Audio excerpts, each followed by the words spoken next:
If you think getting lean means eating less, training more, and suffering through hours of Stairmaster, you're doing it wrong. And it's okay, because I used to believe that too when I lost all my definition and started binge eating. But when I finally fixed my approach, I got lean faster than ever and got in the best shape of my life without extreme dieting and spending hours in the gym.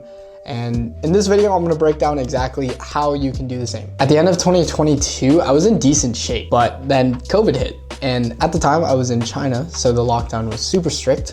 We couldn't go outside for like 2 or 3 months, and we were stuck eating the food that the school gave us since we were locked in the dorms. They would give us these bento boxes, and we couldn't choose what foods to eat, and there was no place really to exercise. So I lost a lot of my definition and gained a lot of weight. I would just wake up, eat, and then just not really do much, and then eat again. And this cycle would repeat day in and day out. Maybe what you're dealing with isn't as extreme, but I bet you want to break the cycle too and finally build that head-turning physique that you've always wanted. So in this video, I'm going to be breaking down exactly what I did so you can do it too. The first thing I did was start intermittent fasting, and I didn't want to count calories at all. I thought it was annoying when I tried that before. I used MyFitnessPal and having to think about, oh, how many calories does it have? And then putting that into the thing was really annoying. So this time around, I just did what was easier. I knew I was eating like 3 meals a day. So I was just like, let's just get rid of one of them and keep these portions the same size. So that way I knew I was eating less, because I knew I had to eat less than I was burning. So I just reduced one of my meals. So then I fasted in the morning until about like noon or 1 p.m. is when I would have my first meal. And then I would have my dinner, which was the second meal, at maybe 5:30, 6 p.m. And then those were my 2 meals for the day. At first, it's going to be really hard, because if your body's used to eating 3 meals a day, like for so long, of course you're gonna get hungry when you take out that first meal, right? But your body will adapt over time, and don't torture yourself about it. You can have like light stuff in the morning and then reduce them over time as you get better at it. And I would recommend probably like a banana or a yogurt, something like that in the morning is really good if you really need to eat something. I did this when I was first starting. I would do yogurt and granola in the morning because I would get really hungry, right?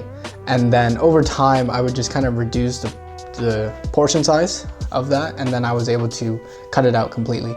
So for a time, I didn't eat breakfast, and then I had my first meal around 1 p.m. and then second around 6 p.m. And then for workouts, I stopped training like a bodybuilder, and I was doing push-pull legs, kind of upper-lower splits before, and it was a lot of machine exercises to where I could isolate specific muscle groups so I can make them bigger, right? But this time around, I actually focus more on compound movements. So these are your squats, deadlift, bench press. Those are movements that incorporate various muscle groups and require stabilizers. So if you're using if you're doing free weight or you're doing bench press, you don't only use your chest, right? It uses a lot of other muscle groups to help stabilize the weight and push through. So I incorporated a lot of compound movements as well as just other sports. So I picked up badminton. I did more table tennis because I was in China at the time. So I was like, yo, I'll just try it. I picked up volleyball as well. And then I got more into basketball.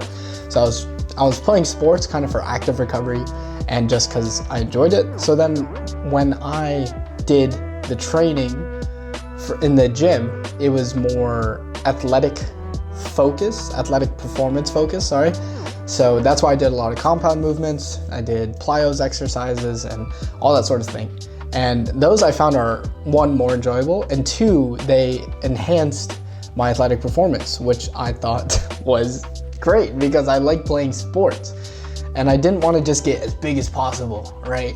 And be a big bodybuilder. No, I want strength. I want to look good, of course, yeah, but I also want to be functional. I like being athletic, and I like having strength that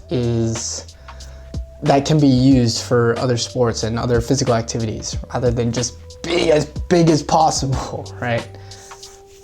So this change that I made to my training plan really helped a lot. At this point, we have our nutrition dialed in because we're doing intermittent fasting, and we have our trainings all set because we're focusing on compound movements and playing sports. Now, all that's left is being consistent, and that's the most important part. So for this one, I tried a trick called habit stacking. If you guys have read Atomic Habits by James Clear, you know this technique.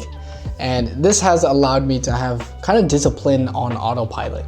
Like, it's made consistency so much easier because it removes that area of negotiation that you have with yourself when you're lying in the bed in the morning and you're like, oh, should I go to the gym today or should I just lay in bed?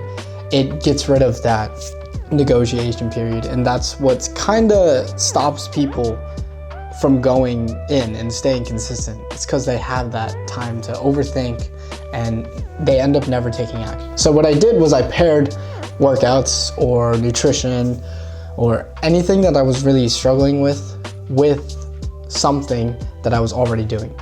For instance, if I had trouble going to the gym in the morning, what I would do is I would pair it with something that I had to do in the morning no matter what. So in the mornings, I would have to, go to the bathroom, do my skincare, take a shit, and brush my teeth and all that. Or right after that, I would make sure I go to the gym, right? I would have all the stuff laid out. Oh my God, I almost dropped my speaker. I would make sure I had all the stuff laid out the night before. So I had my gym bag all set, all my equipment and stuff.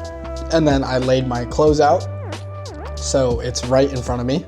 So I would have all of that ready the night before. So when I wake up, I can just go do what I need to do right in the bathroom. And then as soon as I come out, I get changed because it's already laid out. Then I throw my shoes on, just grab my bag, and then head out the door to the gym.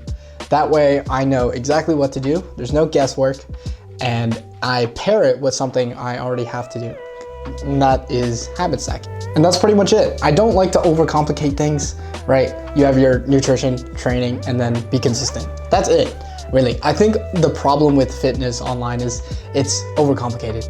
Like, you have to hit these macros, you have to do the optimal workouts, you have to, I don't know, it's a mess, right? I just want to help people build a physique that lasts. So I focus a lot on sustainability rather than short-term progress. For those who don't know, I'm Morgan, and I help people build the head-turning physique they've always wanted, and I help them build a physique that lasts. Like, for example, I helped Martin lose 12 pounds in 12 weeks, and I helped Luca drop 6 pounds in, I think, 4 weeks. And if you want to start getting similar results today, you can go down below and download the No BS Fat Loss Blueprint. It's completely free and it's in the description. All right, I'll see you guys in the next video.